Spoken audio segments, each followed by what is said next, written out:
Siyakwamkela okulungileyo kuThixo, singamkeli nokubiyinina. Lesithetha lonto naba bantu. Ndibawela okokuba ndiqale ndinikrobise nani zingwevuza lapha okokuba besisithini. Ngoku xa siza kwehlukana emveni kokumamela kwam zonke intetho ebezisiwapha nokumamela kwam ukuba intsika kwakhe lo mfana kwelikhaya nokuba intsika kwakhe kwikhaya lakwaBhukula lonke jikelele. Yanibangela loo nto leyo okokubana ngaba xa sizawujika sibheke kumhlaba sentshona koloni ndikroba incwadi yezikronike, izikronike zesibini, isahluko ngamashumi 20, umqolo 12. Kukho amazwi pha afundeka ngolu hlobo femelana apha ekhaya. Asinawo amandla okumelana nale ngxokolo inkulu isizelayo. Asazi sowuthinina kodwa amehlo ethu akuwe. Asinawo amandla okumelana nale ngxokolo inkulu isizelayo. Asazi sawuthinina thina kodwa apha ekungazini kwethu amehlo ethu awekho kwenye ndawo, amehlo ethu akuwe. Nce khaya lanapha ekhaya ukufa kufana nokusuka umuntu bantakwethu esisuka apha kweli lizwe ebheka kwelinye ilizwe. Masimkhulule lo mzalwane ahambe ayophumla. Ke masiyenze sapho lakwaBhukula okokubana ngaba sithatha amehlo ethu thina singawajongisi kwenye ndawo, siwajongise kuye bantu belikhaya. Izacanda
sihlangana apha baShumayeli noYehosafati unyana wokuqala kuba womkhulu uAsa. Ngeli xesha ethetha lamazwi ugqiba ukuxhuzula imikhala kuyise njengekumkani yamayuda. Ufikelwa umyalezo wokokuba nankuya umkhosi wamaMowabi uhamba nomkhosi wama-Amoni usihla phezu kwentaba zetsitsa uzokumhlasela. Ngeli xesha lokuthatha kwakhe intambo zithi itheologians uneminyaka ingama-35 ezelwe, akakafiki kwiminyaka engama-40 apho kuye kuthiwe umuntu xa efika kwiminyaka engama-40 ufikile kwiqondo lobuntu obudala. Akakafiki lo mzalwane ngelo xeshelo, kufika lo myalezo. Wathi usawufika kuye lo myalezo, usawufika lo myalezo. Ithi incwadi yeBhayibhile, woyika lo mzalwane njengomntu wonke wangcangcazela, phofu apha kungcangcazeleni kwakhe nasekoyikeni kwakhe. Unawo bantwana basekhaya amava asemfazweni, kancinci unawo amava asemfazweni, ngoba ngalaa mini uyise uAsa eza kuhlaselwa ngumkhosi wamakhushe usihla kulaa mihlaba. Wathi la mkhosi xa usihla phezu kwentaba uzokuhlasela uAsa uyise. Wathi asakuwubona usiza lo mkhosi apha ngasemfuleni weTsefata. Ithi incwadi yeBhayibhile, wathi asakuyibona uyise le nto okokuba ayikhonga ngaye, wazithi qithi phantsi izixhobo zokulwa, waguqa ngedolo, wabhekisa kuThixo phezulu, wathi sincede Yehova Thixo wethu, thina sayame ngawe, size kule ngxokolo egameni lakho. Ukhona lo mzalwane, ukhona lo mzalwane. Lizwi likaThixo eli kwamama notata, kweqatha loo nto asakuva le nto okokubana ngaba uza kuhlaselwa.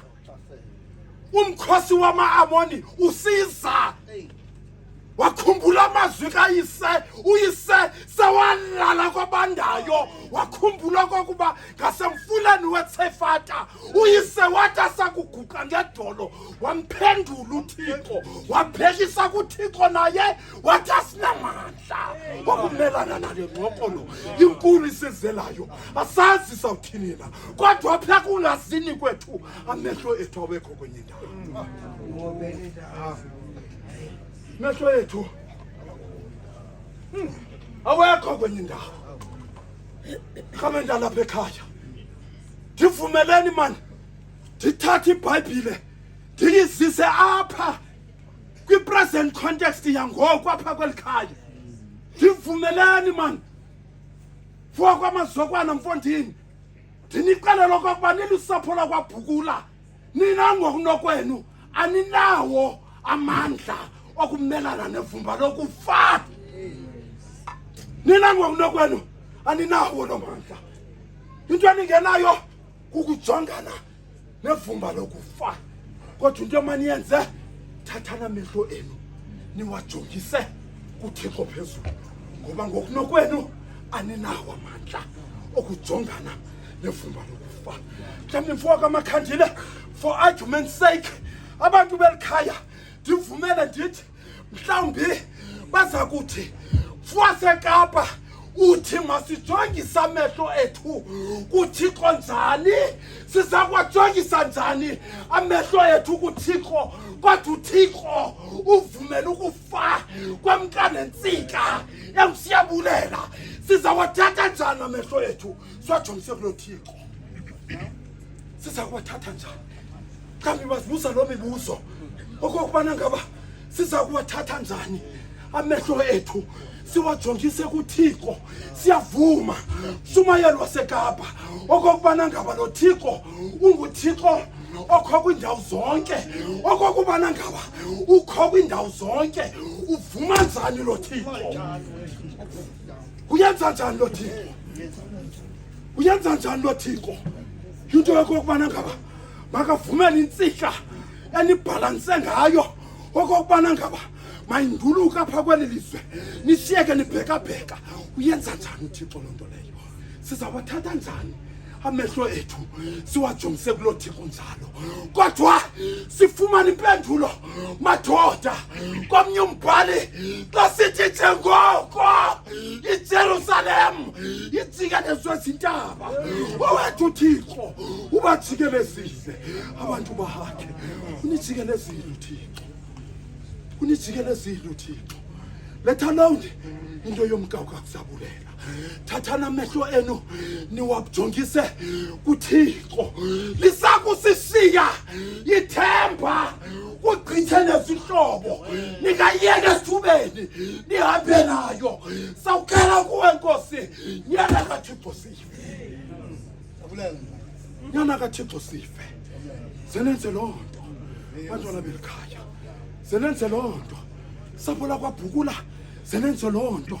Xana nibhekabheka ndinimamele ngeli xesha nithetha apha madoda nisithi lo mfana lona ebemncinci ngokweminyaka kodwa izenzo zakhe ebeyindoda enkulu kweli khaya, kodwa akuswelekanga mlandeli. uThixo khona uzawunesula inyembezi, uThixo wenu uzawuzesula inyembezi. Ndizawugqibezela ke ngoku njengabantu abaleqa kumhlaba waseKapa. Tata uNcuka uzowuthandaza, tata uNcuka uzowuthandaza. Nilungise iculo lomfo kaMaphukatha, utata uNcuka azowuthandaza, azowuthandaza utata uNcuka. Sizowugoduka sapho lakwaMaphukatha.